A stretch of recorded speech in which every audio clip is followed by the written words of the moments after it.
아프리카 케냐 유경일 선교사입니다. 저는 현재 아프리카 케냐 수도 나이로비에서 스트릿보이, 보통 10살에서 18살 사이에 가정과 사회로부터 버림받아 거리를 방황하고 있는 청소년을 돕는 사역을 하고 있습니다. 여러분 혹시 열리지라고 들어보셨나요?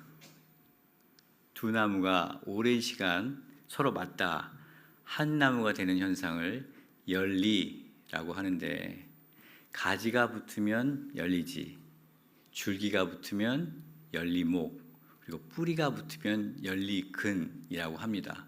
그러나 보통 통상 열리지라고 이러한 식물에서 일어나는 현상을 부릅니다. 사진 한 장 보여주시겠어요? 이게 열리지입니다. 저 위에 붙어 있는 게 정말 붙어서 한 나무가 된 것이죠. 다음 사진이요. 그 두 나무가 붙어서 열리목이 된 것입니다. 다음 사진이요. 저 밑에 보시면 뿌리가 붙어가지고 열리근이 됐는데, 이러한 현상을 열리지라고 하는 것입니다.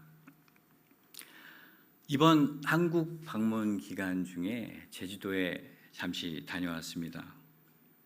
가보신 분도 계실지 모르겠는데, 제주도에 가면 비자림이라고 하는 수목원이 있습니다. 비자나무 군락으로 이루어진 수목원인데요. 비자나무는 아주 단단해서, 목질이 단단해서 바둑판, 그리고 옷장, 그리고 선박을 만드는 데 사용하는 나무입니다. 열매는 그 당시에 구충제로 사용하였다고 하는데요. 그래서 임금님께만 진상되는 나무이기 때문에 함부로 벌목하지 못하도록 관리를 두었습니다. 우리가 보통 현에 있는 관리를 현감이라고 부르고, 그런데 이것은 이제 산이잖아요. 그래서 산감이라는 관리를 둘 정도로 중요한 나무였습니다. 울창하게 자란 그 비자나무 군락은 정말 장관인데요. 제가 사진으로 보여드려봤자 조금 아쉬움이 있습니다. 보시나요? 저게 비자나무입니다. 이곳 이 비자림에는 방금 전에 말씀드렸던 그 열리지 현상을 발견할 수 있는데요. 이곳에서 자원봉사 일하시는 나이 지긋한 아저씨로부터 재미있는 열리지에 대한 재미있는 이야기를 들었습니다. 춘추 전국 시대에 송나라에 강왕이라고 하는 아주 못된 왕이 하나 있었습니다. 그의 밑에는 말단 관리인 한빙이라는 사람이 있었는데, 그의 아내가 절세 미인이었습니다. 호색한인 강왕은 한빙의 아내를 빼서 국으로 데려오고 한빙을 변방에 있는 멀리 내쫓고 그곳에서 성을 쌓게 했습니다. 이 일로 절망한 한빙은 얼마 후 자살했고, 이 소식을 들은 한빙의 아내는 한빙과 함께 합장해달라고 하는 유언을 써놓고 왕궁에 있는 연못에 몸을 던져 투신 자살해 버렸습니다. 이에 화가 난 이 못된 왕 광왕은 함께 합장을 해주지 않고 가까운 곳에 두 무덤을 만들고 서로를 바라보게 하면서 죽어서도 만나지 못하도록 그렇게 거리를 둔 무덤을 만들었습니다. 장례를 지나고 며칠 후에 두 그루의 나무가 각각의 무덤에서 자라서 열흘 만에 높이 올라서 서로 가지가 얽히고 뿌리가 서로 연결되어 하나의 나무가 되었습니다. 열리지가 된 것이죠. 그 열리지 위에 한 쌍의 원앙이 날아와 구슬프게 울어서 한빙과 한빙의 아내의 넋을 노래했다고 합니다. 이후 송나라 사람들은 이 나무를 상사수, 우리가 흔히 얘기하는 그 상사병이 이 이야기에서 유래되었다고 합니다. 제주도 비자림에는 이런 열리지 현상으로 붙어있는 나무들이 꽤 있는데요. 그중 가장 유명한 나무는 벼락맞은 비자나무라고 하는, 다른 별명이 있는데 부부사랑나무라고 하는 나무입니다. 이 비자나무는 100여 년 전에 벼락을 맞아서 시꺼멓게 타버려 죽어가고 있는데, 바로 뒤에 있는 나무가 붙어서 자신의 양분과 에너지를 주어 앞에 있는 나무를 다시 살아나게 했다고 하는 그런 이야기가 있습니다. 잘 안 보이시죠? 저것도 앞에 있는 나무는 시꺼멓게 탄 자국이 아직도 남아 있고 뒤에 나무가 붙어서 한 나무가 되었습니다. 제주도에 가보시면 꼭 비자림에 들려서 이 벼락 맞은 비자나무, 부부사랑나무를 꼭 찾아가 보시기 바랍니다. 굉장히 인상적입니다. 공교롭게도 벼락 맞은 앞에 있는 나무는 여자나무였고 뒤에서 자신의 양분과 에너지를 나눠주어 함께 생명을 이어가게 한 나무는 남자나무였습니다. 은행나무처럼 비자나무도 남자나무, 여자나무가 있었던 것이죠. 그래서 이 나무를 부부사랑나무라고 부른다는 것입니다. 호기심이 많은 제 딸이 그 설명을 해주는 아저씨에게 물었습니다. 그럼 벼락 맞은 나무가 남자나무였으면 뒤에 있는 남자나무가 살려줬을까요? 그 나무가 남자나무였으면 살려주지 않았을까요? 그 아저씨는 웃으면서 그렇지 않다고 했습니다. 암수 상관없이 나무들끼리 오래 붙어 있으면 열리지 현상이 일어날 수 있다고 말씀하셨습니다. 제 딸 말로 확인한 것처럼 제가 나무에 얽힌 남녀 사이에 애틋한 사랑 얘기를 하려는 것이 아니고요. 한 나무가 다른 나무와 붙어 있을 때 서로 에너지와 영양분을 나눠주는 운명 공동체가 된다는 것이 참으로 신기했습니다. 또한 두 나무가 열리지 서로부터 연합하면 한 나무가 생명을 잃어가는 상황에 처해 있을 때에도 다른 나무가 자신의 양분과 에너지를 나눠주어 함께 생명을 이어간다고 하는 것이 너무 신비로웠습니다. 올 초 제가 하는 JTS 센터가 불법 강제 철거를 당했습니다. 제가 스트릿 사역하는 거 아시죠? 거리의 아이들에게 밥을 먹이는 사역을 하고 있습니다. 나이로비 외곽에 양철판으로 임시 건물을 짓고 매일 찾아오는 아이들에게 밥을 먹이고 있습니다. 올 초 덕서교회 어느 교우님의 후원으로 새롭게 리모델링을 한 철거전 센터 사진을 잠시 보여드리겠습니다. 저렇게 이쁘게 리모델링을 했는데요. 그 위에 철거 이후의 사진을 한번 보여주시겠어요? 잘 사진상에 그래서 정말 이런 일들이 언제든지 생길 것을 염두에 두고 그렇게 양철판으로 지었고 센터 안에는 비싼 물건도 없었지만 아침 일찍 트랙터를 몰고 100여 명의 용역 직원들은 저희 센터를 시쳇말로 정말 밀어버렸습니다. 저지하려는 저희 스태프들을 밀쳐내고 샤워장에서 샤워하고 있는 아이들이 옷도 입지 못한 채 쫓겨났습니다. 철거 당시에는 제가 그곳에 있지 않았고 제가 도착했을 때는 부서진 센터 밖에 울고 있는 아이들만 있었습니다. 다음날 경찰이 출동하고 이 사건을 조사했고 바로 이 철거는 불법으로 판명났습니다. 그 오랜 법정 공방 끝에 이 일을 주도했던 그 지역 정치가는 구속되고 피해를 보상하라는 판결이 내려졌습니다. 하지만 보상이 실제로 이루어질 것은 불가능해 보였습니다. 이 사건 당시 당장 아이들에게 밥을 못 먹이는 것이 걱정되었지 처음에는 그렇게 힘들지 않았습니다. 지난 12년 동안 큰일 당하지 않고 지금까지 지냈는데 이제 이런 어려움도 오는구나 하고 담담한 줄 알았습니다. 철거 직후에 몇몇 아이들을 저희 집으로 불러서 매일 저희 집에 와서 예배드리고 성경 5장을 쓰게 하고 작은 일거리를 주면서 제자 훈련을 시작했습니다.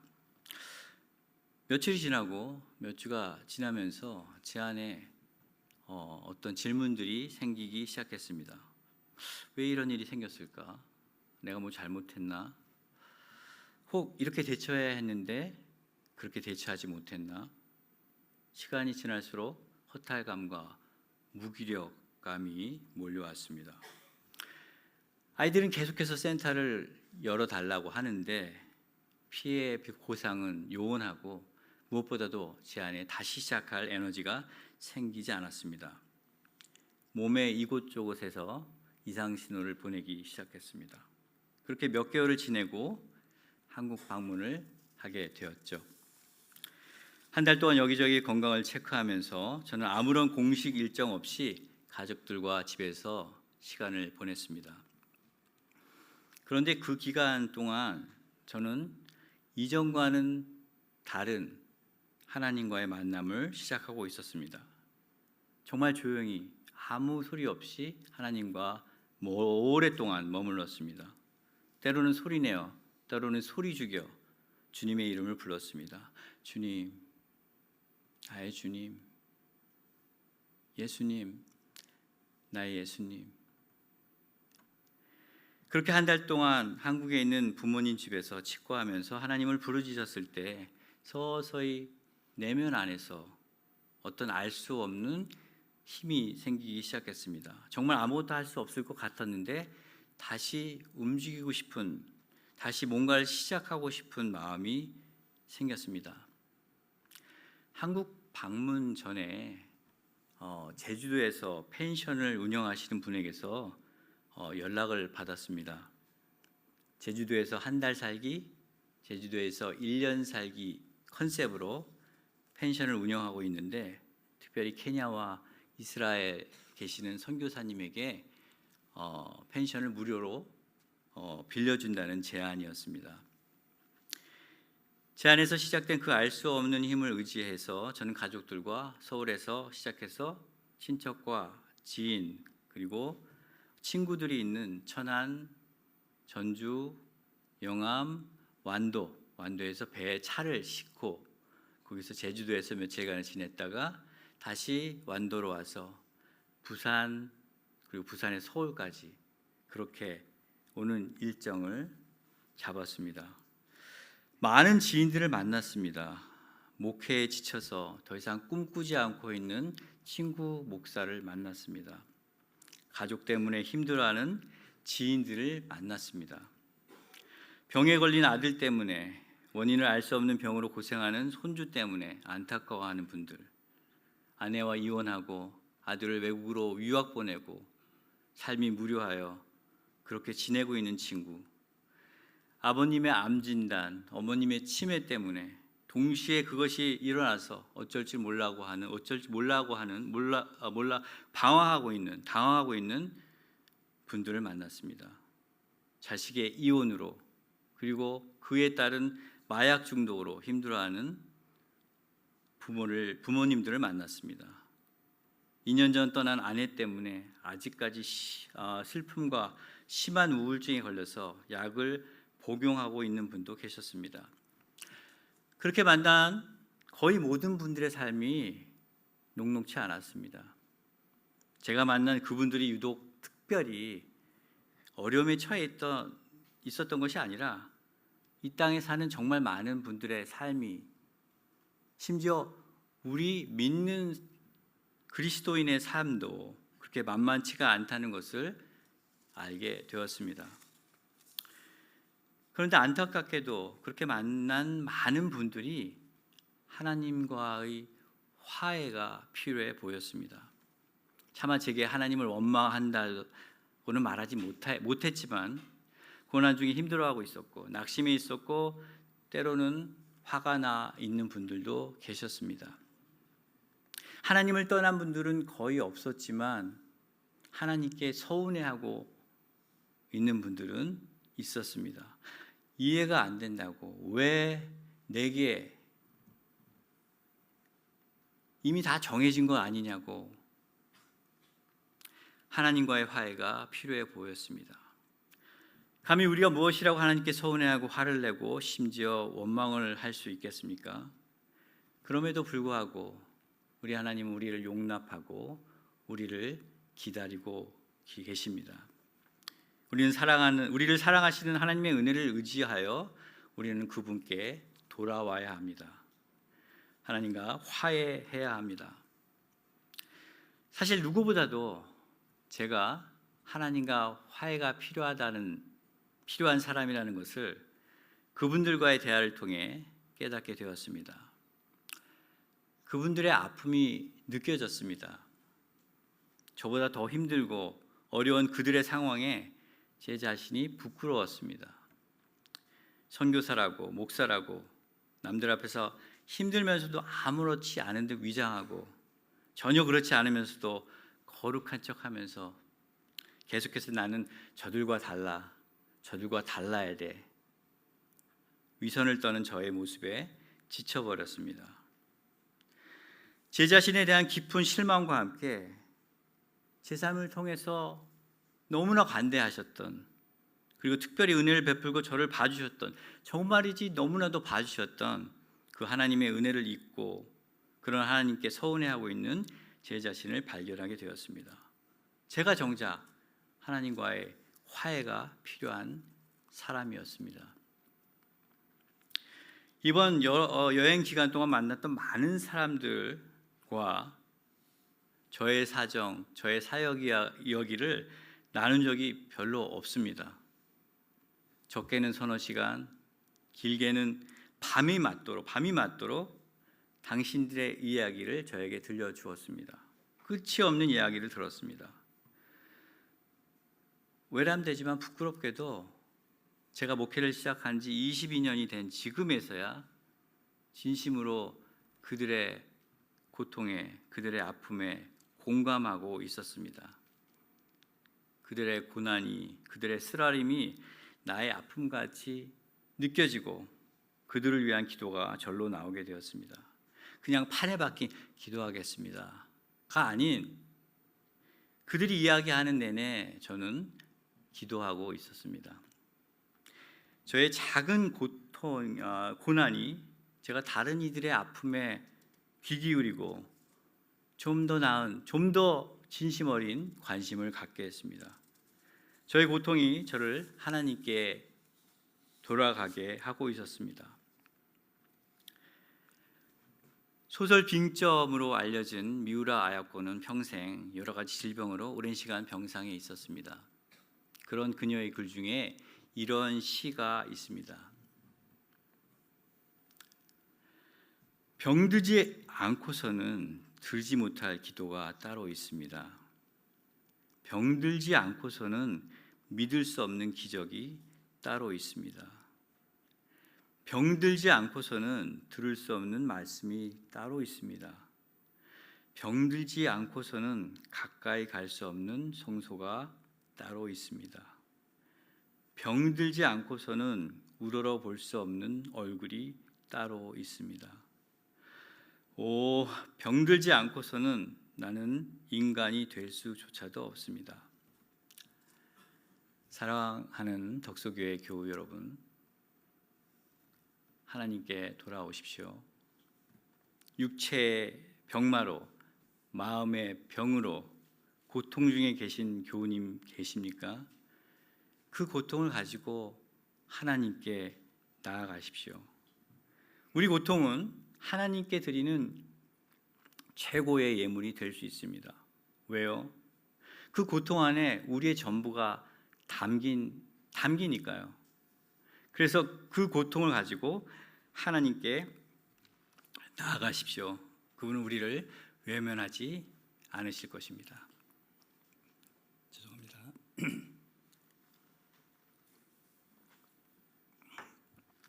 하나님 우리를 위로해 주실 것입니다. 낫게 해 주실 것입니다. 이길 힘도 주실 것입니다.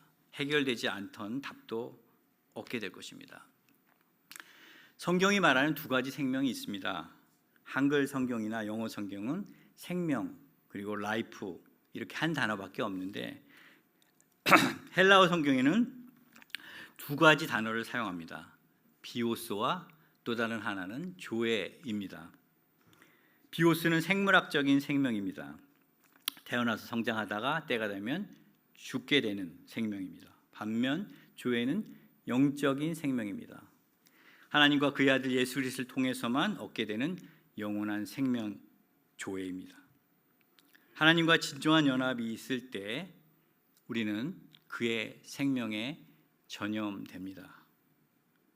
여러분, 앞서 말한 비자나무의 열리지 현상처럼 생물학적인 생명인 비오스 안에서도 나무와 나무가 서로부터 서로 연합하면 서로에게 양분과 에너지를 나눠주고 벼락 맞은 나무도 다시 살리는데 하물며 삼위일체 하나님, 그 영원한 생명의 근원인 조회 안에서 우리가 하나님과 연합할 때 어찌 우리의 죽어가는 삶이 살아나지 않을 수 있겠습니까? 그래서 성경은 말합니다. 요한복음 11장 25절 26절, 예수께서 이르시되 나는 부활이요 생명이니 나를 믿는 자는 죽어도 살겠고 무릇 살아서 나를 믿는 자는 영원히 죽지 아니하리니 이것을 내가 믿느냐. 사랑하는 교우 여러분, 하나님께 돌아오십시오. 그리고 하나님과 화해하십시오. 그리고 무엇보다도 하나님과 연합하십시오. 하나님과 연합은 무엇입니까? 하나님을 사랑하고 그분의 사랑을 받는 것입니다. 하나님의 말씀과 뜻에 우리의 생각과 의지를 맞추는 것입니다. 하나님과의 연합은 주님 뜻대로 사는 삶입니다. 하나님과 하나 되는 삶입니다. 그분이 우리의 생각에 맞추시는 것이 아닙니다. 욥기 23장 10절, 나의 가는 길을 오직 그가 아시나니 그가 나를 단련하신 후에는 내가 순금같이 정금같이 되어 나오리라. 우리는 우리의 길을 알지 못합니다. 설령 알고 있다고 해도 안 넘어지고 걸어갈 자신이 없습니다. 그런데 그분이 하나님께서 우리의 길을 안다고 하십니다. 그렇다고 한다면 그분의 연단을 받아들여야 합니다. 그 연단 뒤에 우리를 순금같이 정금같이 만드신다 하십니다. 우리가 다 이해하지 못해도 그분의 선하심을 믿고 그분과 연합해야 합니다. 우리의 삶에 예기치 않은 고난이 있습니다. 이해되지 않은 상황들이 일어납니다. 저도 이해가 되지 않을 때가 너무 많습니다. 하지만 제가 알고 있는 것이 있습니다. 우리 하나님이 우리를 사랑하신다는 사실입니다. 그 하나님이 선하시다고 하시는 사실입니다. 그리고 그 하나님은 이 세상을 창조하시고 통치하시는 분이시라고 하는 사실입니다. 어느 날 한 소년이 아버지에게 물었습니다. 아버지, 하나님은 얼마나 크신가요? 아버지가 하늘 저 멀리 날고 있는 비행기를 가리치며 물었습니다. 저 비행기가 얼마나 커 보이니? 아들이 대답합니다. 너무 작아 잘 보이지도 않는데요. 아버지는 아들을 데리고 공항에 데리고 가서 진짜 비행기를 보여주었습니다. 이 비행기가 얼마나 커 보이니? 와우, 정말 어마어마하네요. 아버지가 얘기합니다. 우리가 하나님께 가까이 갈수록 하나님이 얼마나 큰 분이시라는 것을 알게 된단다. 우리 하나님은 물리학의 법칙을 거슬러 바다를 가르시고 그 물을 벽처럼 세우시는 분이십니다. 그분은 해를 뒤로 10도를 물러나게 하시는 분이십니다. 마른 뼈들로 군대를 만드시는 분이십니다.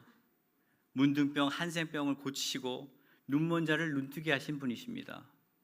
그분은 죽은 나사로를 살리시고 과부의 아들을 살리시는 분이십니다. 여호와 이레의 하나님이 우리의 필요를 채우실 것입니다. 여호와 니시의 하나님이 우리를 위해 싸우실 것입니다. 여호와 라파의 하나님 우리의 병든 몸을 고치실 것입니다.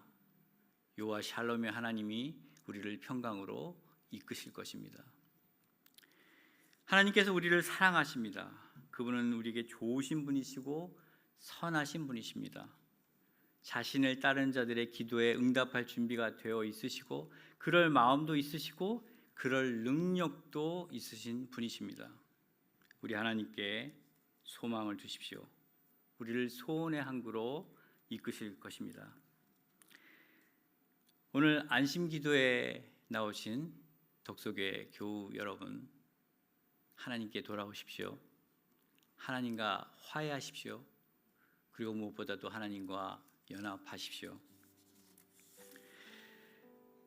생물학적인 비오스는 시간의 지남에 따라 약해지고 소멸됩니다. 하지만 영적인 생명인 조회는 소멸되지 않습니다. 나누면 나눌수록 커집니다. 그 생명은 영원합니다. 하나님과 연합함으로 얻게 된 영적 생명을 우리의 주변 이웃들에게 나눠주십시오. 하나님과 연합으로 얻어진 생명인 조회는 우리를 통해서 우리의 이웃들에게도 전염되어 그들이 하나님께 돌아오게 될 것입니다. 그것은 좋은 전염입니다. 그 생명은 거리에 상관없이 지구 반대편 아프리카, 케냐의 거리의 아이들에게도 전달될 것입니다. 하나님과 연합함으로 여러분의 삶의 모든 영역에서 다시 회복과 생명이 가득하시기를 주님의 이름으로 축원드립니다. 기도하시기 전에 JTS 사역 동영상을 잠깐 보도록 하겠습니다.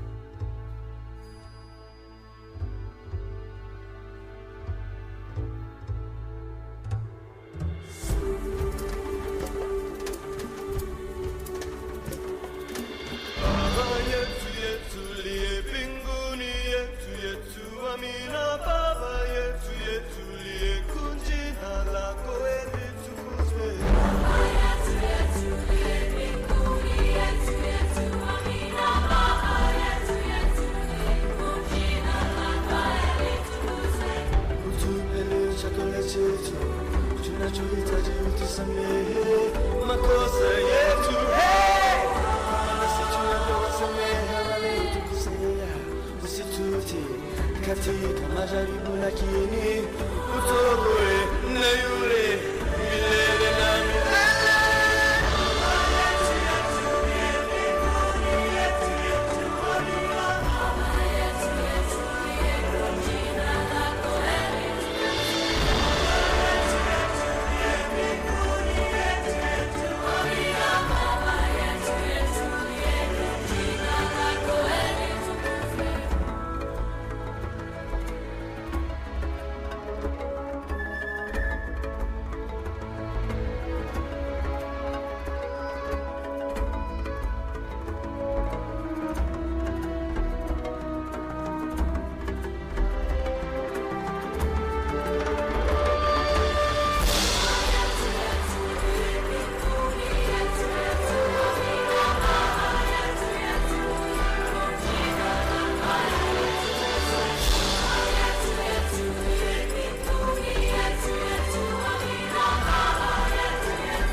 Tunachohitaji utusamehe makosa yetu, kama nasi tunavyowasamehe waliokutukosea, usitutie katika majaribu, lakini utuokoe na yule simwele.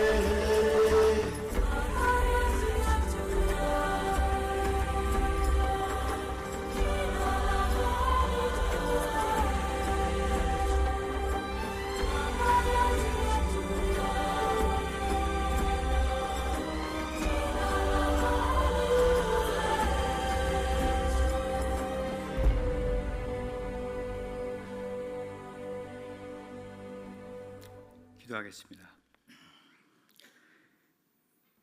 하늘과 땅과 그 가운데 모든 것의 주인 되시는 하나님 아버지, 모든 영광과 존귀를 아버지 하나님께 올려드립니다.